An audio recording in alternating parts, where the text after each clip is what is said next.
MP board के कक्षा 12वीं के सभी विद्यार्थियों के लिए आज इस वीडियो में जीव विज्ञान का मॉडल पेपर हम कंप्लीट करेंगे 2026 के लिए।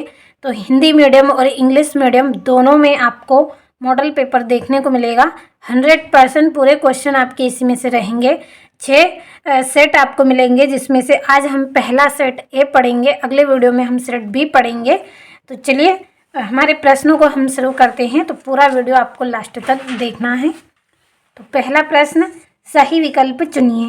पहला है डिटर्जेंट के उत्पादन में उपयोगी एंजाइम है। तो डिटर्जेंट के उत्पादन में कौन सा एंजाइम आपका उपयोगी रहेगा? Protease enzyme. आ नंबर वाला सही है। दूसरा है रंग वर्ण आप पढ़ लीजिए इस शब्द को। रोग होता है जो वर्णधता रोग होता है, वो किसके कारण होता है? एक्स संलग्न जीन के कारण यहाँ होता है।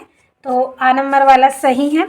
तीसरा है इथिडियम ब्रोमाइड का उपयोग किसके अभिरंजन में होता है? तो डीएनए के अभिरंजन में इसका उपयोग किया जाता है। और सूक्ष्म जैविक क्रिया द्वारा उत्पादित विटामिन है। तो सूक्ष्म जैविक के द्वारा विटामिन B12 उत्पादित किया जाता है। अगला आपका प्रश्न है, निम्नलिखित में से किसके द्वारा जीवन की निरंतरता बनी रहती है? तो देखिए, प्रजनन के द्वारा जीवन की निरंतरता बनी रहती है। प्रजनन होगा तभी जीवन की निरंतरता बनी रहेगी। छठा है बीटी विष प्राप्त होता है। तो बीटी विष बेसिलस के द्वारा प्राप्त होता है। ये जो आ नंबर वाला है ये आपका सही रहेगा। चलिए अब हम इंग्लिश मीडियम वाले बच्चों के लिए कंप्लीट करेंगे। तो पहले का आपका रहेगा ए वाला सही, दूसरे का भी आपका ए वाला सही रहेगा, तीसरे का आपका डीएनए सही रहेगा, और जो चौथा है आपका चौथे का आंसर आपका ये बी वाला सही रहेगा, पांचवे का आपका सी वाला सही रहेगा, और जो छठे का आपका इसमें ए वाला सही रहेगा। बढ़ते हैं अगले प्रश्न की ओर। अगला आपका प्रश्न है रिक्त स्थान। तो चलिए रिक्त स्थानों को भी भर। तो पहला रिक्त स्थान है प्राक इंसुलिन में डैश होता है जो परिपक्व इंसुलिन में नहीं पाया जाता है। तो इसमें सी पेप्टाइड होता है, सी पेप्टाइड। अगला है पौधे की जीवन डैश प्रायः जंतुओं की अपेक्षा अधिक होती हैं। तो क्या होती है? अवधि। पौधों की जीवन अवधि प्रायः जंतुओं की अपेक्षा अधिक होती है। तीसरा है स्वच्छ जल में होने वाली कृषि डैश कहलाती है। तो कौन सी कृषि कहलाएगी आपकी? तो देखिए, जो स्वच्छ जल है इसमें अनेक तरह की कृषि होती हैं, लेकिन हम यहाँ पे लिखेंगे मत्स्य पालन, क्योंकि इसमें मछलियों का भी पालन होता है। तो हम यहाँ पे लिख लेंगे मत्स्य पालन, मत्स्य।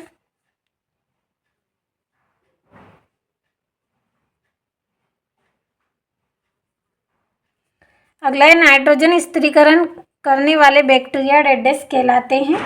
तो नाइट्रोजन फिक्सिंग बैक्टीरिया कहलाते हैं।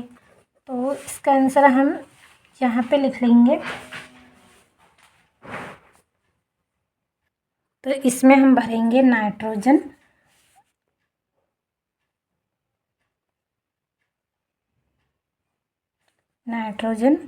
और ये फिक्सिंग बैक्टीरिया।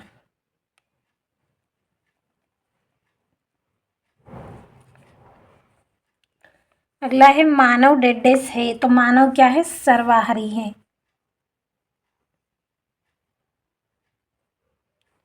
अगला है डार्विन के जहाज का नाम डैश था। तो क्या था? HMS। तो हम यहाँ पे लिख लेंगे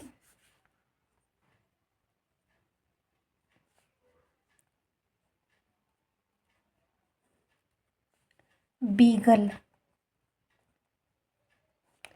और ये हो गए हैं आपके रिक्त स्थान, और इंग्लिश मीडियम वाले बच्चों के लिए पहले ही कंप्लीट कर दिए हैं। अब आपका अगला जो प्रश्न है सत्य असत्य लिखिए। तो पहला है प्रत्येक इंटरफेरोन की अपनी विशिष्टता होती है। तो ये आपका असत्य रहेगा।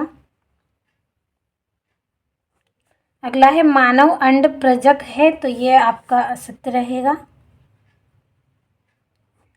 अगला है संलग्न जीन हमेशा अलग अलग क्रोमोसोम पर स्थित होते हैं, तो ये भी आपका असत्य रहेगा। अगला है forest research institute Madhya Pradesh में स्थित है, तो ये वाला भी आपका असत्य रहेगा। और पेनिसिलिन एंटीबायोटिक क्लेवीसेप्स से प्राप्त होता है, तो ये भी आपका सत्य है। और ये आपका विश्व पर्यावरण दिवस 5 दिसंबर को मनाया जाता है, तो ये वाला भी आपका सत्य रहेगा। क्यों रहेगा? क्योंकि 5 जून को मनाया जाता है। इसमें 5 तारीख है, लेकिन जो महीना है वो गलत दिया है, तो 5 जून होता तो आपका सत्य रहता। अब यहाँ से हम इंग्लिश मीडियम वाले बच्चों के लिए करेंगे कंप्लीट। तो पहला भी आपका इसमें गलत रहेगा, दूसरा भी आपका सत्य है, इसमें तीसरा भी असत्य है, चौथा भी आपका सत्य है, यानी कि आपके इसमें सारे ही कैसे हैं? असत्य हैं। अब यहाँ से अगला जो प्रश्न है, इसमें आपकी जोड़ियाँ हैं। पहली आपकी जोड़ी इसमें रहेगी एंटीबॉडी, तो एंटीबॉडी की जोड़ी आपकी इसमें रहेगी H2L2 पहली जोड़ी। दूसरी है मृदा, तो मृदा की जोड़ी आएगी आपकी पेडालोजी। और न्यूक्लिक अम्ल, इसकी जोड़ी आपकी आएगी DNA और RNA। और एक्रोसोम की जोड़ी आपकी रहेगी शुक्राणु। और परजीवी जंतु, इसकी जोड़ी रहेगी परजीन। तो ये हो गई आपकी जोड़ियाँ। बढ़ते हैं अगले प्रश्न की ओर। तो इन जोड़ियों पर नंबर डाल दिए हैं आपके लिए। अगला आपका जो प्रश्न है, एक वाक्य में उत्तर दीजिए। पहला है प्रथम ट्रांसजेनिक ग्राफ का नाम लिखिए, तो इसका रहेगा आपका तंबाकू। अगला है SCID क्या है? तो यहाँ गंभीर संयुक्त इम्यूनोडिफिशियेंसी है, तो हम यहाँ पे लिखेंगे गंभीर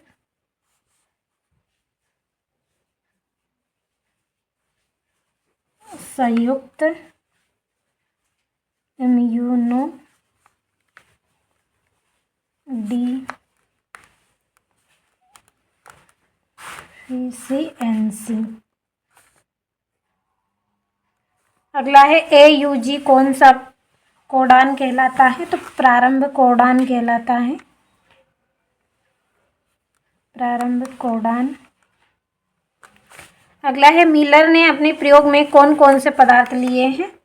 तो इन्होंने मीथेन, अमोनिया, हाइड्रोजन और जलवाष्प लिया है, तो यहाँ पे हम भर लेंगे मीथेन,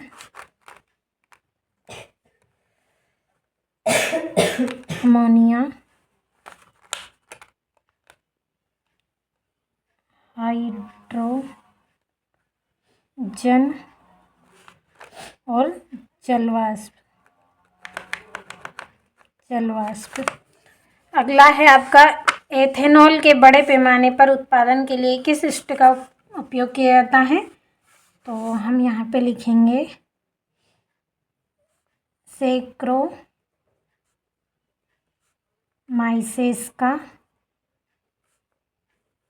सैक्रोमाइसेस सेरोवीसीए का प्रयोग किया जाता है। और ये इंग्लिश मीडियम वाले बच्चों के लिए पहले ही कंप्लीट कर दिए हैं, जिसे कंप्लीट करना है। और आपका छठा प्रश्न है एलर्जी क्या है? और मनुष्य में उदर गुहा के बाहर वृषण क्यों स्थित होते हैं? और आठवां एक आदर्श गर्भ निरोधक के लिए आवश्यक विशेषताएं लिखिए, और ये इसका अथवा है। यहाँ से बढ़ते हैं अगले प्रश्न की ओर। तो यहाँ से नवा है एक उदाहरण की सहायता से अपूर्ण प्रभाविता तथा सह प्रभाविता में अंतर स्पष्ट कीजिए, और किन्हीं 2 विषाणुओं के नाम लिखिए जिनमें RNA आनुवंशिक पदार्थ के रूप में पाया जाता है। और टेस्ट ट्यूब बेबी किसे कहते हैं? और जैव प्रौद्योगिकी में उपयोगी 2 सूक्ष्मजीवों के नाम बताने हैं। और वंशावली विश्लेषण क्या है? और पारिस्थितिक तंत्र में ऊर्जा के प्रवाह को समझाना है। और ये इस तरह से बढ़ते हैं अगले प्रश्न की ओर। और यहाँ से आपका अगला जो प्रश्न है कीटों एवं रोगों के जैविक नियंत्रण के पीछे मुख्य उद्देश्य क्या है? निम्न को परिभाषित करना है। बायो रिएक्टर और अनुप्रवाह संसाधन। और 17वां है जनसंख्या विस्फोट के सुझाए गए कारण क्या हैं। और मेंडल द्वारा प्रयोग के लिए मटर के पौधे का चयन के लाभों का उल्लेख कीजिए। और अंतर स्पष्ट आपको इसमें करना है 19वें प्रश्न में। और यहाँ से ये आपका 8वां है और ये आपका 20वां प्रश्न। किसी भौगोलिक क्षेत्र में जाति क्षति के कारण मुख्य कारण आपको बताने हैं। तो ये आपके कुल 20 प्रश्न हो गए हैं। 100% इसी में से आपके क्वेश्चन रहेंगे। तो आज आपने इस वीडियो में सेट ए पढ़ा है, अगले वीडियो में हम सेट बी पढ़ेंगे। जब तक आप अच्छे से कंप्लीट करें।